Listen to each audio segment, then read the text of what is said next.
जौनपुर में प्रदेश के मुख्यमंत्री योगी आदित्यनाथ ने करीब 899 करोड़ की 256 विकास कार्यों परियोजनाओं का लोकार्पण शिलान्यास किया और लोकसभा चुनाव का बिगुल फूंक दिया।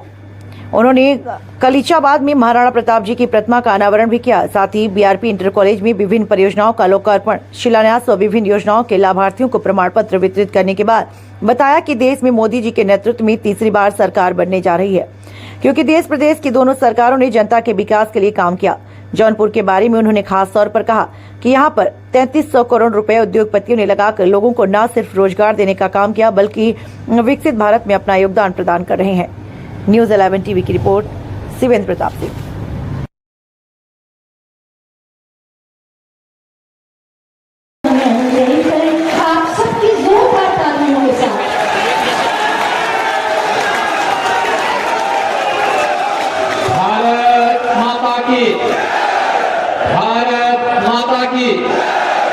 भारत माता की वंदे वंदे वंदे।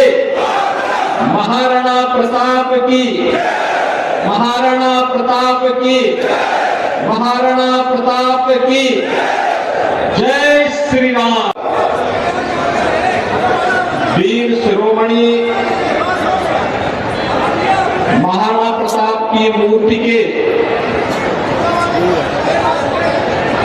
अनावरण कार्यक्रम और जनपद जौनपुर को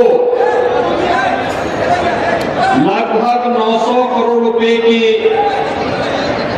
परियोजनाओं के लोकार्पण और शिलान्यास के आज के इस कार्यक्रम में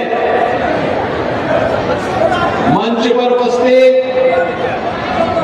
उत्तर प्रदेश सरकार में मेरे सहयोगी मंत्री, यहां के स्थानीय विधायक श्री गिरीश चंद्र यादव जी, वीर शिरोमणि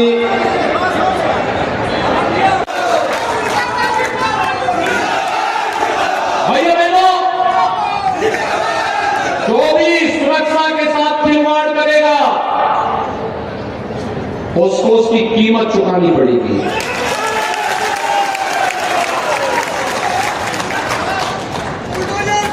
सुरक्षा का यह बेहतर वातावरण ही आज जौनपुर में 3500 करोड़ रुपए के निवेश करा रहा है। कोई सोचता था कि जौनपुर में भी कोई बड़े उद्योग आएंगे, आज निवेश आ रहा है। एसटीपी लग रही है, 4 लेन बन रहे हैं, रिंग रोड बन रही है, गोमती नदी में पुल बन रहे हैं, चौराहों का सुंदरीकरण हो रहा है,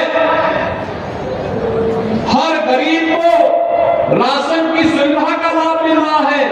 1 डिस्ट्रिक्ट 1 प्रोडक्ट में भी यहां के प्रोडक्ट को वैश्विक मान्यता दिलाने के कार्य को आगे बढ़ाया जा रहा है। हर घर में नल की योजना लागू हो रही है, शुद्ध पेयजल, हर गरीब को आयुष्मान भारत की सुविधा का लाभ और हर निराश्रित बालक को मुख्यमंत्री बाल सेवा योजना के साथ जोड़ने का कार्य हो रहा है। आपने देखा होगा कोरोना कालखंड में जो बच्चे जिनके अभिभावक उस महामारी की चपेट में आ गए थे, उनके लिए सरकार ने पेंशन की व्यवस्था भी की है, उनके लिए लैपटॉप भी दे रही है, उनके एजुकेशन की व्यवस्था भी कर रही है। श्रमिकों के बच्चों के लिए भी अटल आवासीय विद्यालय प्रारंभ किए गए हैं और अब हम हर जनपद में इस प्रकार के विद्यालय स्थापित करने जा रहे हैं।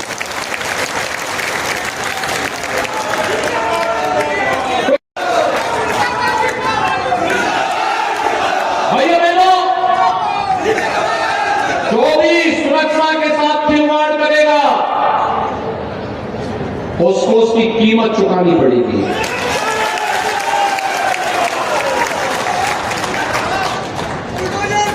सुरक्षा का यह बेहतर वातावरण होना चाहिए हर जौनपुर वासी का, हर प्रदेशवासी का, कि फिर एक बार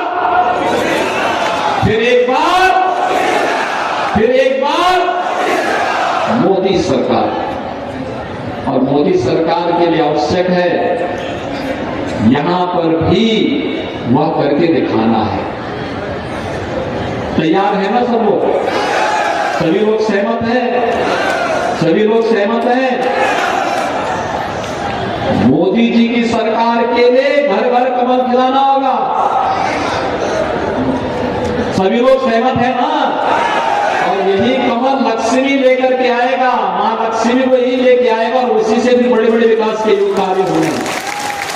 मैं भी यहां पे आ रहा था तो मेरे पास गिरीश जी बोल रहे थे कि हौज से लेके नाइन बाजार नईगंज होते हुए पुनः मऊ बाईपास तक इस सड़क के बारे में कह रहे थे। हमने कहा ये सड़क तो सब मंत्री श्रेणी है और ये सभी सड़कें बनेगी। ऐसे ही उन्होंने 2-3 अन्य कार्यों के बारे में भी उन्होंने प्रस्ताव दिए हैं।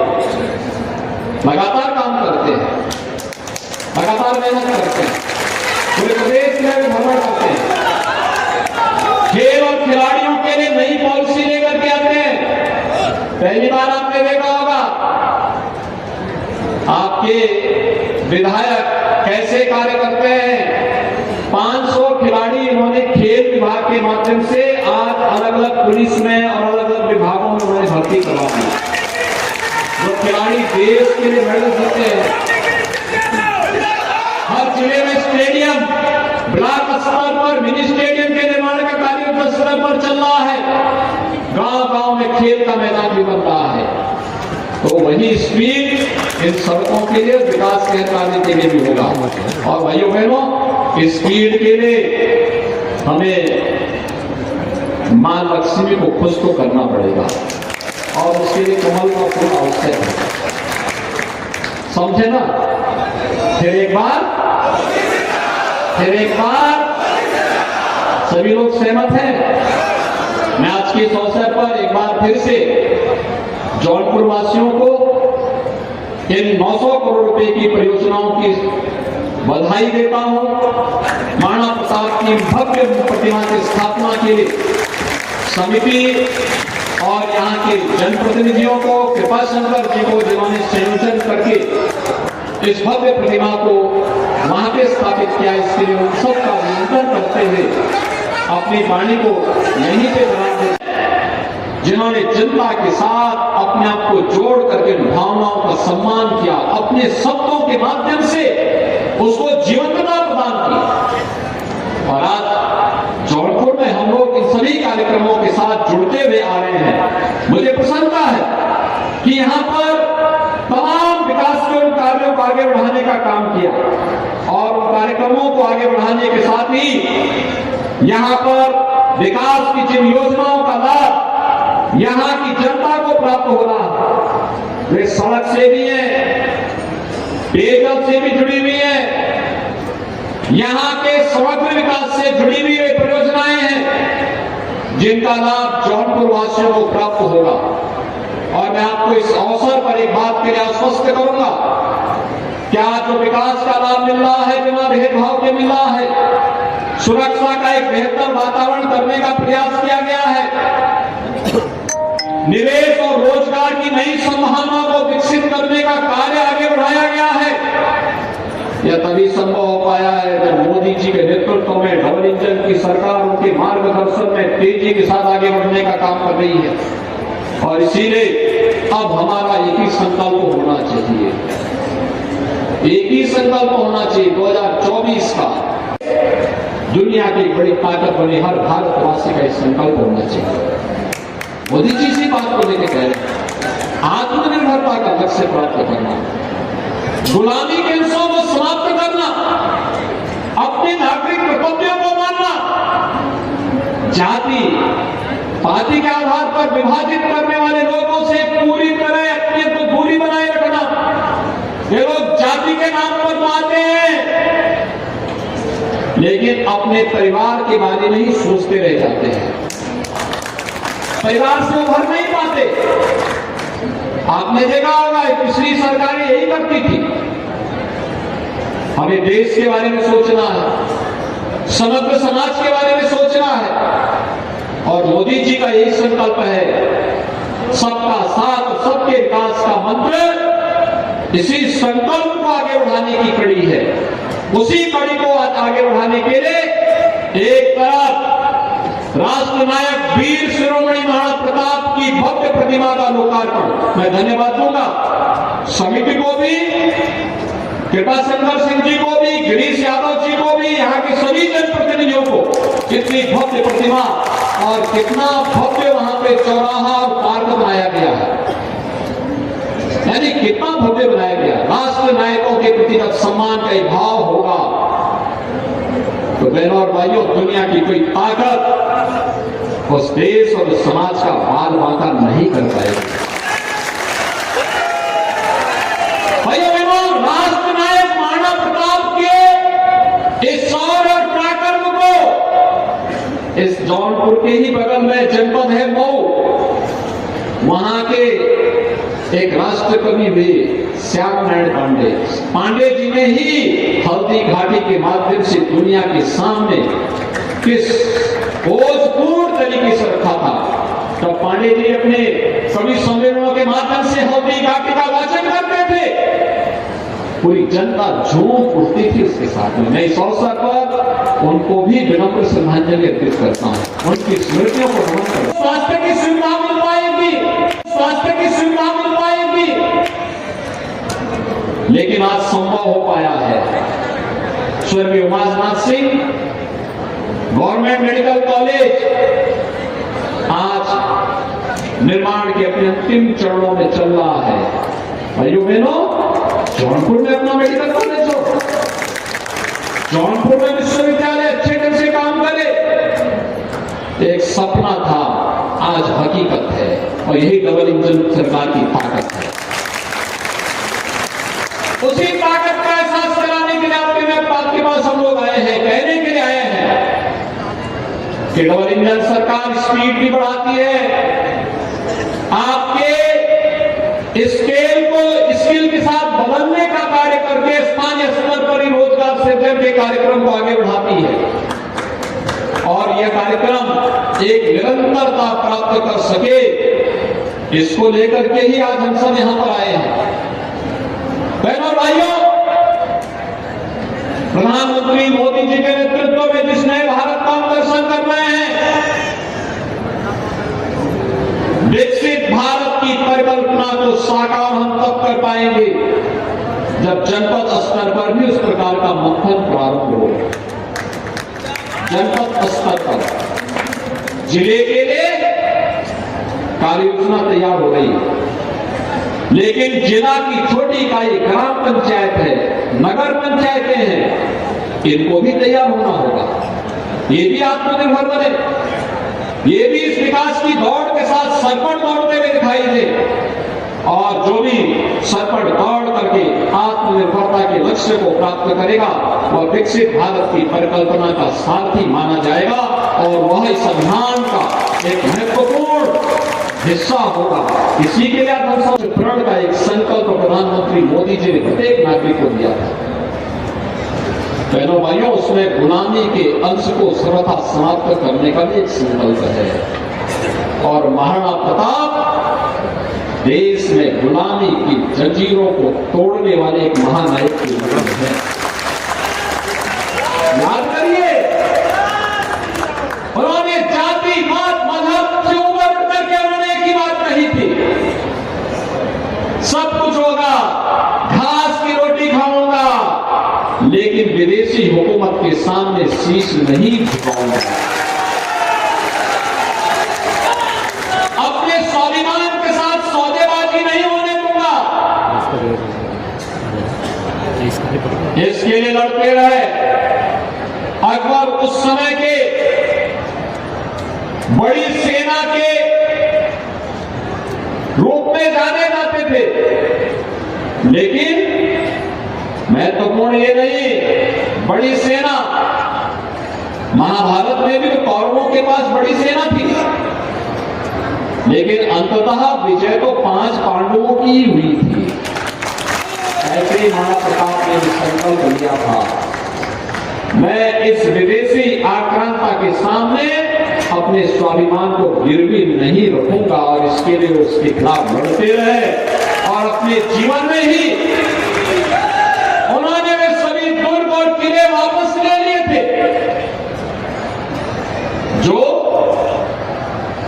अकबर ने छद्म से युद्ध से महाराणा प्रताप से छीनने के प्रयास किए थे। महाराणा प्रताप ने अपने जीवन काल में युद्ध के माध्यम से उन्हें फिर से वापस लेकर के मेवाड़ के माध्यम से राष्ट्रीय स्वाभिमान का, राष्ट्रीय शौर्य का जो पताका फहराया था, आज भी सैकड़ों वर्षों के बाद उन्हीं स्मृतियों को जीवंत बना करके जब भी भारत के अंदर देश और स्वाभिमान की बात आती है, शौर्य और पराक्रम की बात आती है, हर भारतवासी के मन में महाराणा प्रताप का चित्र उभर करके सामने आता है। महाराणा प्रताप एक राष्ट्र नायक के रूप में, छत्रपति शिवाजी महाराज एक राष्ट्र नायक के रूप में, गुरु गोविंद सिंह जी महाराज एक महानायक के रूप में, झांसी की रानी लक्ष्मीबाई एक महानायिका के रूप में देशवासियों के सामने श्रद्धा के साथ हर भारतवासी इसका स्मरण करता है। प्रण का एक संकल्प प्रधान जौनपुर की धरती परिश्रमी और पुरुषार्थी लोगों की धरती, यहां पर लोगों ने अपनी मेहनत से, अपने परिश्रम से जौनपुर को एक पहचान दिलाई और पहचान जो यहां पे थे परंपरा से उन लोगों ने यहां की पहचान यहां के इत्र से भी और यहां की इमरती से भी दिलाई। जो यहां से बाहर गए, मुंबई गए, देश के अंदर अलग अलग क्षेत्रों में गए, उन्होंने वहां अपनी उद्यमशीलता के माध्यम से अपनी प्रतिभा का लोहा वहां मंगवाया। और जो लोग किसी संस्थान में गए, वहां प्रतिष्ठित वैज्ञानिक बनकर के उन लोगों ने वहां भी अपनी पताका को पहनाने में कोई कोताही नहीं करती। हर एक क्षेत्र में यह जनपद तो बड़ा उर्वरा रहा इस मामले में। आदि गंगा के रूप में मां गोमती का आशीर्वाद जिसको प्राप्त होता रहा है। यहां के हस्तशिल्पी, यहां के कारीगर, यहां का हुनर और यहां की प्रतिभा जब भी उसे अवसर मिला और कभी चूका नहीं है, कभी नहीं चूका है, हमेशा उसने अपने आप को साबित किया है। और यही तो मोदी जी की का यही संकल्प है। हम इन सबको, किसी को पीएम विश्वकर्मा के रूप में आगे बढ़ाने का कार्य हो रहा है, वेलफेयर स्कीम के माध्यम से आगे बढ़ाने का कार्य हो रहा है। और महाराणा प्रताप की प्रतिमा भी स्वदेश और स्वाभिमान का वही प्रतीक है जो हमें राष्ट्रवाद के मार्ग पर चलने की नई प्रेरणा प्रदान कर रहा है। आप मुझे एक बात बताइए कि अगर केंद्र और राज्य में एक डबल इंजन की भाजपा की सरकार नहीं होती तो क्या अयोध्या में भगवान राम का मंदिर बन गया होता क्या? ये और लोग बना पाते जो लोग आपके पास ताट होकर के आने का प्रयास कर रहे हैं। ये लोग तो लाठी डंडा बरसाते थे। काशी में काशी विश्वनाथ धाम बन पाता क्या? भाइयों बहनों, ये लोग तो जलाभिषेक में रोक लगाते थे, ये लोग अपमानित करते थे,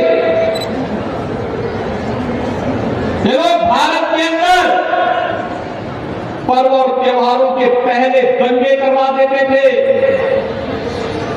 पर्व और त्योहारों को शांतिपूर्ण तरीके से मनाने में बैरियर का काम करते थे।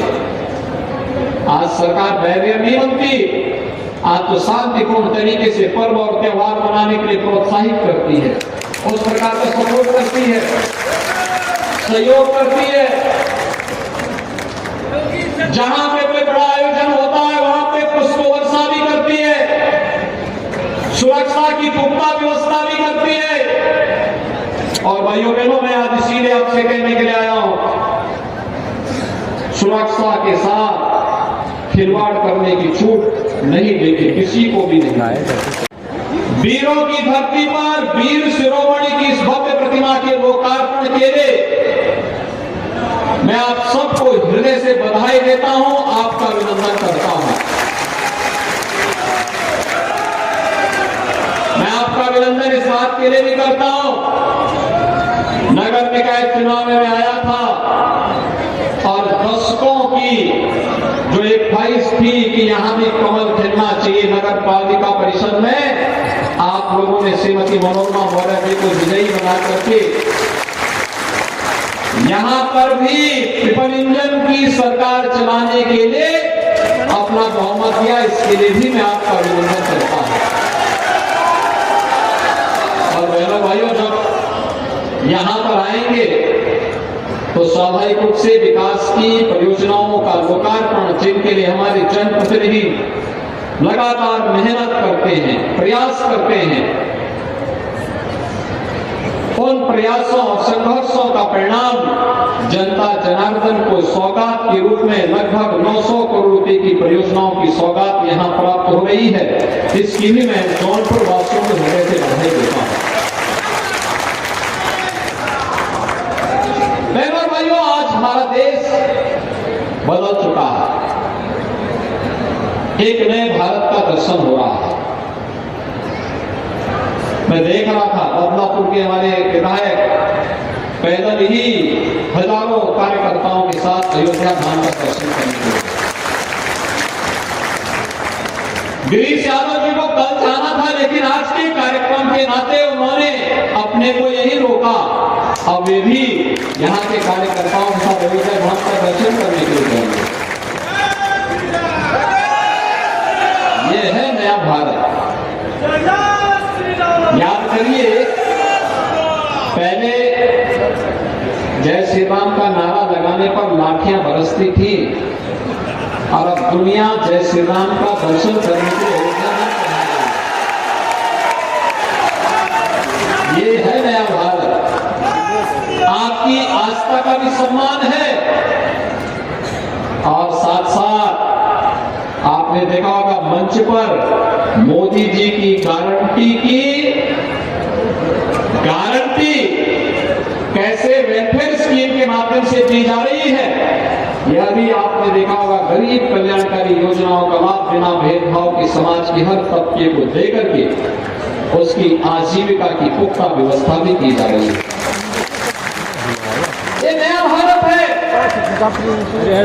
ये नया भारत दुनिया में सम्मान भी बढ़ा रहा है, तो देश को सुरक्षा भी दे रहा है। संस्कृति के संवर्धन के लिए कार्य भी कर रहा है, तो देश की समृद्धि के लिए भी अहर्निश प्रयास करके भारत को दुनिया की सबसे बड़ी अर्थव्यवस्था के रूप में भी स्थापित कर रहा है। बहनों और भाइयों, प्रधानमंत्री मोदी जी ने देश की आजादी के अमृत महोत्सव पर्व पर एक ही बात कही थी। 75 वर्ष की यात्रा हमारे देश ने पूरी की है आजादी की। अब लक्ष्य क्या होना है? जब ये देश अपनी आजादी के 100 वर्ष पूरा करेगा, शताब्दी महोत्सव मनाएगा, तब कैसा भारत हमें चाहिए? तब हमारे सामने एक सपना होना चाहिए आज कि जिसको हम 25 वर्षों के अंदर एक रोड मैप के रूप में आगे बढ़ा सके, वो होगा विकसित भारत का। विकसित भारत, विकसित। उर्मिला को, श्रीमती उर्मिला आगे जाए, आगे जाए।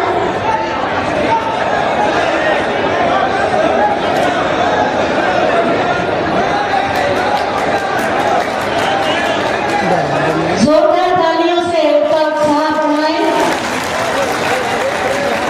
और इसके बाद मुख्यमंत्री बाल सेवा योजना के अंतर्गत लैपटॉप दिया जाएगा हर्षिता मिश्रा को।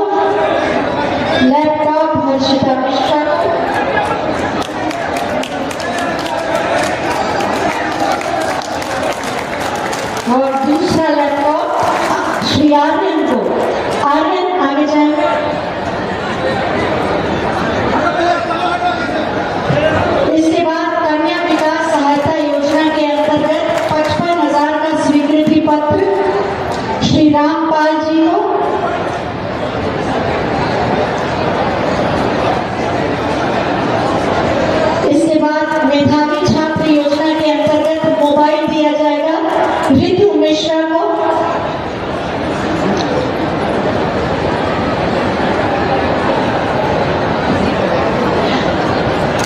तालियां आपकी नहीं होती तो सब कुछ फीका लगता है।